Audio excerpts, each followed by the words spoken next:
Hormuz প্ৰণালী স্থায়ীভাৱে মুকলি কৰাৰ ঘোষণা কৰিছে ডোনাল্ড ট্ৰাম্পে। ঠিকেই শুনিছে। নমস্কাৰ, স্বাগতম ষ্টুডিঅ'ত মই প্ৰাঞ্জল। ইতিমধ্যে এই খবৰটো ৰাজহুৱা হৈ গৈছে, আপোনালোকে গম পায়।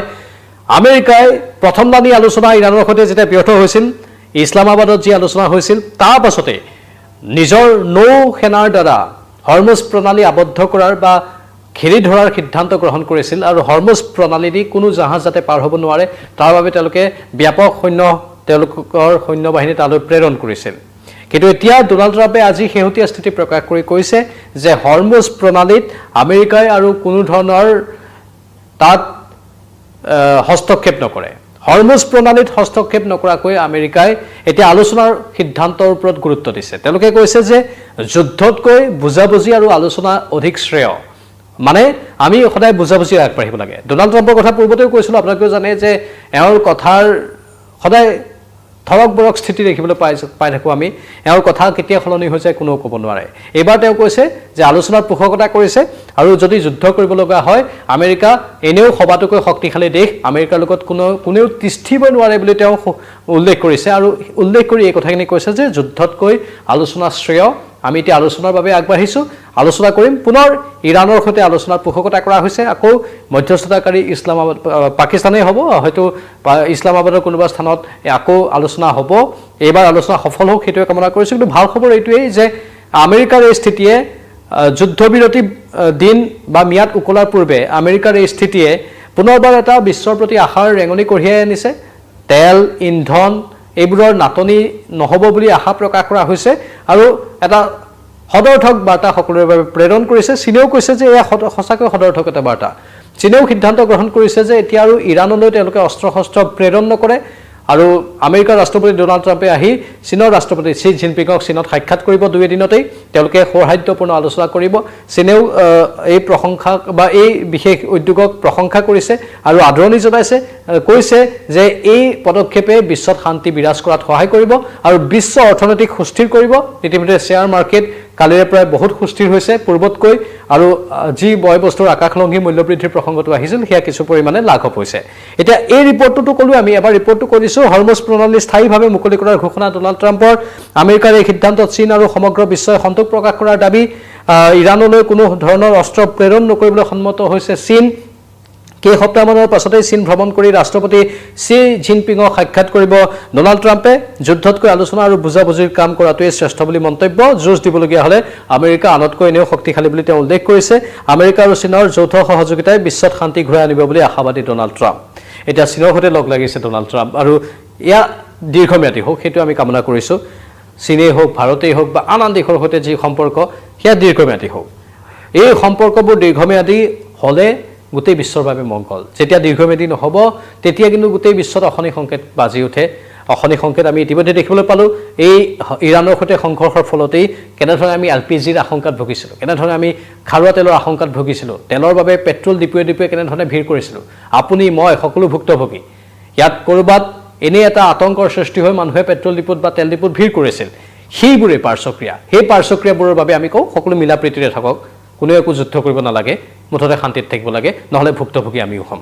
যি কি নহওক, আমেৰিকাৰ ৰাষ্ট্ৰপতি ডোনাল্ড ট্ৰাম্পৰ এই শেহতীয়া পদক্ষেপক আন্তঃৰাষ্ট্ৰীয় ৰাজনীতি আৰু গোলকীয় অৰ্থনীতিৰ বাবে এক ঐতিহাসিক মূৰ বুলি গণ্য কৰা হৈছে। হৰমুজ প্ৰণালীৰ গুৰুত্ব, ষ্ট্ৰেইট অফ হৰমুজৰ গুৰুত্ব এতিয়া বাঢ়িব। হৰমুজ প্ৰণালী হৈছে বিশ্বৰ আটাইতকৈ গুৰুত্বপূৰ্ণ তৈলপথ। বিশ্বৰ মুঠ খনিজ তেলৰ প্ৰায় 20-ৰ পৰা 30% যিহেতু এই সংকীৰ্ণ পথেৰে সৰবৰাহ হয়। অৱশ্যে প্ৰথমলানি আলোচনা ইৰাণৰ সৈতে ইছলামাবাদত ব্যৰ্থ হৈছিল যোৱা সপ্তাহত। তাৰ পাছত আমেৰিকাই যেতিয়া ঘেৰাও কৰিছিল এই হৰমুজ প্ৰণালী, সেই সময়ছোৱাতো কিন্তু বহু নাও আমেৰিকাৰ সেই ঘেৰাওৰ পাছতো সৰকি আহিবলৈ সক্ষম হৈছিল হৰমুজ প্ৰণালী দি, মানে ষ্ট্ৰেইট অফ হৰমুজেদি, যিটো তৈলপথৰ কথা আমি সদৰি কৰিছোঁ।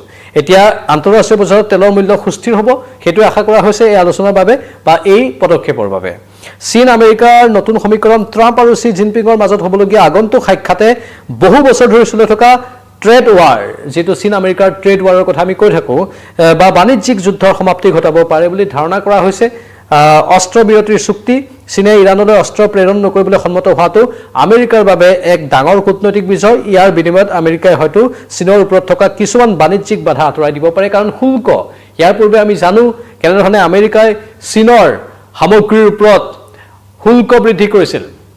আমদানি শুল্ক, আমেৰিকালৈ চীনৰ পৰা যিবোৰ সামগ্ৰী আমদানি কৰা হয় সেইবোৰ সামগ্ৰীৰ ওপৰত অত্যাধিক শুল্ক আৰোপ কৰি দিছিল। আৰু সেই টাৰিফ প্লেনবোৰে চীনৰ বাণিজ্যত বহুখিনি বাধা দিছিল তাৰ ফলতে হয়তো চীনেও ভাবিবলৈ বাধ্য হৈছিল যে আমেৰিকাৰ দৰে এখন মহাপ্ৰতাপী দেশ অথবা অতি ধনী দেশ বুলি যাক কোৱা হয় ধনী দেশ তেওঁলোকৰ সৈতে আমি ক'ৰবাত সম্পৰ্ক বিঘ্নিত কৰি বেয়া কৰিছোঁ আৰু তাৰ বাবে হয়তো চীনে এই বিষয়টোৰ সুযোগতে আছিল কেনেধৰণে আমি এটা সুযোগ পাওঁ কেনেধৰণে আমি সেই সুযোগৰ সদ্ব্যৱহাৰ কৰিব পাৰোঁ আৰু কেনেধৰণে আমি আমাৰ সেই যি আমাৰ ওপৰত কৰৰ বোজা অত্যাধিক ৰূপত আমেৰিকাই আৰোপ কৰি থৈছে সেয়া কম কৰিব পাৰোঁ এতিয়া এই আলোচনাৰ দুৱাৰ মুকলি হৈছে মানে চীনে ক'ৰবাত ইৰাণৰ সৈতে এই সমগ্ৰ ঘটনা পৰিঘটনাৰ এটা সুযোগ লৈ নিজৰ বাণিজ্যৰ দুৱাৰো মুকলি কৰি ল'লে এতিয়া ইৰাণলৈ তেওঁলোকে অস্ত্ৰ প্ৰেৰণ নকৰোঁ বুলি সতৰি কৰিছে মানে আমেৰিকাৰ সৈতে ভাল সম্পৰ্ক স্থাপন কৰিবলৈ তেওঁলোক আগ্ৰহী আৰু হয়তো আমেৰিকায়ো তাৰ সুবাদতেই চীনৰ ওপৰত যিবোৰ কৰ আৰোপ কৰিছিল আমদানি কৰ চীনৰ পৰা সামগ্ৰী আমেৰিকালৈ নিয়াৰ ক্ষেত্ৰত বা চীনৰ সামগ্ৰী আমেৰিকাত বিক্ৰী কৰাৰ ক্ষেত্ৰত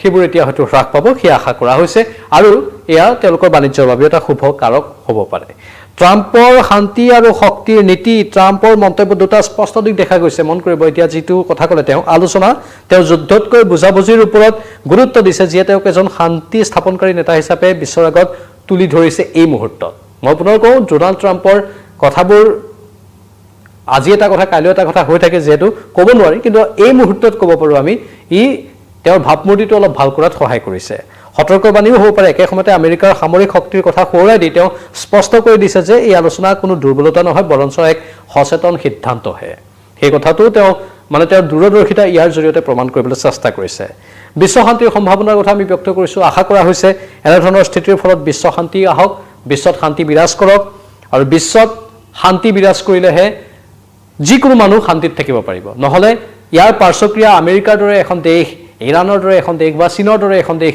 এই দেশবোৰৰ যুদ্ধ হ'লে ইয়াৰ পাৰ্শ্বক্ৰিয়া অতি ভয়ানক ৰূপত আমি দেখিবলৈ পাওঁ আপোনাৰ মোৰ প্ৰত্যেকৰে ওপৰত প্ৰভাৱ পেলায় আমাৰ মাজত আশংকাৰ সৃষ্টি কৰে আতংকৰ সৃষ্টি কৰে কাৰণ বয়বস্তুৰ দাম বৃদ্ধি পায় তেলৰ আমদানি কমি যায় বা এইবোৰ বিষয়বস্তুবোৰে আমাৰ যিবোৰ দৈনন্দিন জীৱনত প্ৰভাৱ পেলায় সেই প্ৰভাৱ পেলোৱা বিষয়বস্তুবোৰ ইয়াৰ লগত জড়িত হৈ পৰে আৰু আমাৰ গোটেই মানসিকতাত প্ৰভাৱ পেলায় আপুনিও কিবা কৈ এই কথাবোৰৰ বাবে আতংকিত হৈ পৰে বিগত সময়ত যেনেধৰণে অসমত তেলৰ কথাক লৈ তেলৰ নাটনিক লৈ উৰাবাতৰি বিয়পিছিল তেতিয়া আপুনিও হয়তো আশংকাগ্ৰস্ত হৈছিল আপুনিও হয়তো কোনোবাই গৈ পেট্ৰল ডিপুত শাৰী পাতিছিল লাইন পাতিছিল তেল অলপ জমা ৰখাৰ বাবে সেইবোৰে পাৰ্শ্বক্ৰিয়া সেই পাৰ্শ্বক্ৰিয়াবোৰ নোহোৱা হ'ব যেতিয়া এই দেশবোৰ সুস্থিৰ হৈ থাকিব এই দেশবোৰ য'ত বিশ্ব বাণিজ্যৰ বিশেষকৈ তেওঁলোকৰ হাতত বহু নিয়ন্ত্ৰণ থাকে বিশ্ব বাণিজ্যৰ সেই বিশ্ব বাণিজ্যৰ নিয়ন্ত্ৰণত ৰখা দেশবোৰ যদি অস্থিৰ হৈ পৰে আমাকো অস্থিৰ কৰি দিয়ে আমাৰ জীৱন ধাৰণৰ প্ৰণালীও